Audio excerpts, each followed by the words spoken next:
Shalom adik-adik sekami yang Tuhan Yesus kasihi. Selamat pagi.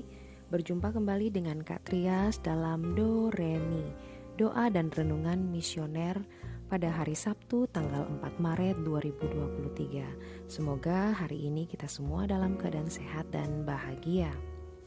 Adik-adik sekalian, bacaan yang akan kita baca pada hari ini akan diambil dari Injil Matius. Namun sebelum kita membacanya, mari kita berdoa. Dalam nama Bapa dan Putra dan Roh Kudus. Amin.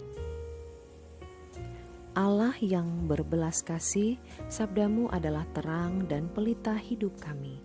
Bimbinglah kami dengan Roh Kudusmu untuk membaca dan merenungkan sabdamu. Dengan daya Roh Kudusmu itu, bukalah telinga dan hati kami untuk mendengarkan sabdamu. Terangilah budi dan hati kami untuk memahami sabdamu.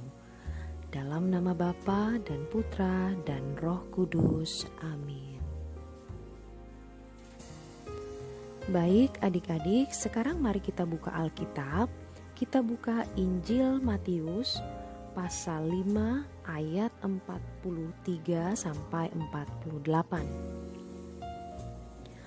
Inilah Injil suci menurut Matius. Dimuliakanlah Tuhan.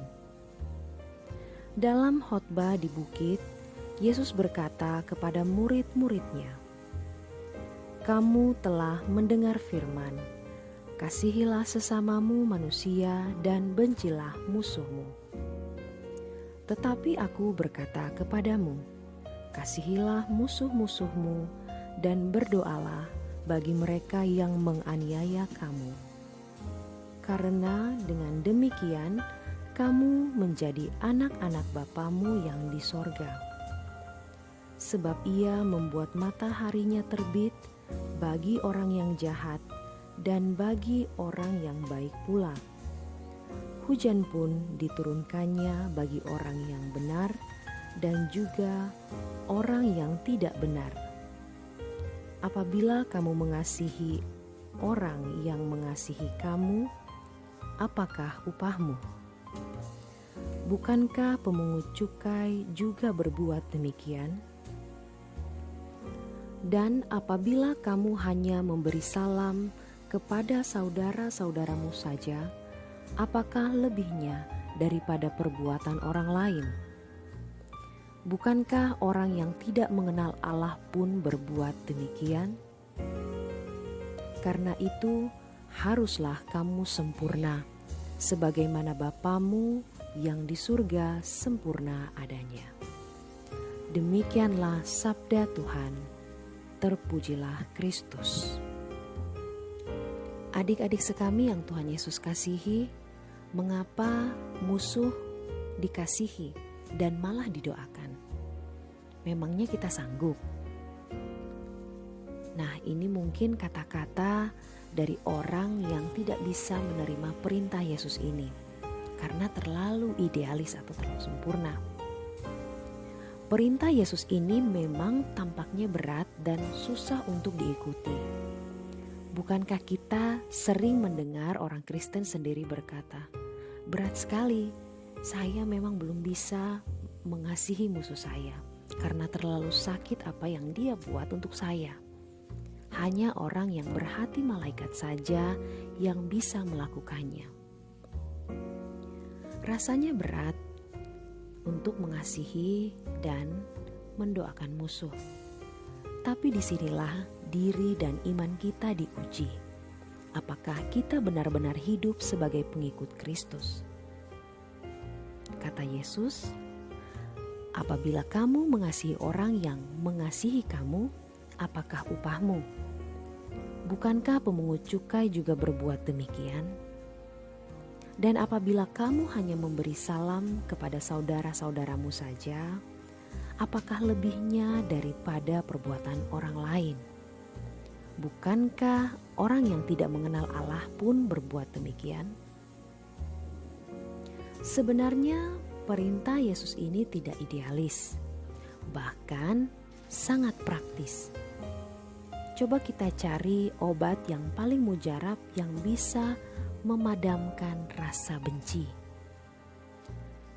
Apalagi kalau bukan yang namanya kasih. Selama kita tidak memiliki kasih, selama itu juga rasa benci selalu ada di dalam diri kita. Apa untungnya jika kita memelihara rasa benci? Tidak ada. Malah kita semakin dirugikan. Adik-adik sekalian, rasa benci yang dilawan dengan rasa benci juga hanya akan melipat gandakan kebencian. Kebencian itu menyiksa diri sendiri dan orang lain. Kebencian hanya dapat diusir dengan kasih. Kuasa kasih itu hebat, bukan hanya dapat menghilangkan rasa benci, tapi juga dapat menutupi banyak sekali dosa. Yesus memberikan perintah ini karena Dia tahu dunia ini selalu diwarnai dengan permusuhan. Permusuhan akan menimbulkan konflik. Konflik akan memicu suatu peperangan. Peperangan hanya akan melahirkan kehancuran. Dan keadaan yang seperti ini harus dihentikan.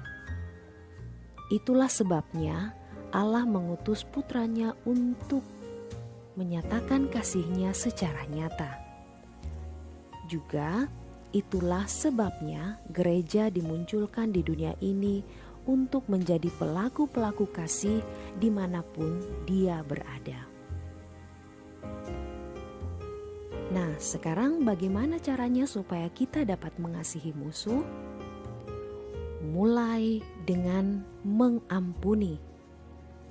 Seperti bunyi doa yang selalu kita panjatkan. Dan ampunilah kami seperti kami pun mengampuni yang bersalah kepada kami.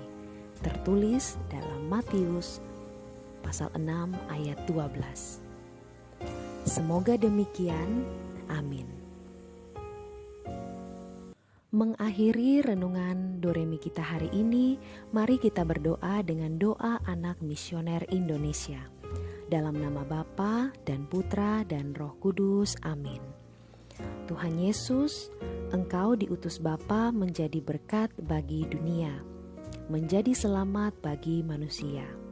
Utuslah kami anak-anak-Mu di Indonesia untuk menjadi sahabat yang kuat bagi yang lemah, sahabat yang rela berkorban bagi yang menderita payah, sahabat penghibur bagi yang sakit dan gelisah. Tuhan Yesus, kami pun ingin menjadi utusan-utusan kecil-Mu, teman setia bagi yang tersingkir terlantarkan, teman bicara bagi yang kesepian terlupakan, sobat yang gembira bagi yang sedih dan susah, sobat penuh pengharapan bagi yang tak dicintai. Tuhan Yesus, utuslah kami kini dengan bantuan Roh Kudus-Mu, menjadi garam dan ragi yang baik, menjadi terang dan obor yang cemerlang, membawa kegembiraan dan pengharapan. Tuhan Yesus, kuduskanlah badanku dan sucikanlah jiwaku. Kupersembahkan diriku padamu hari ini.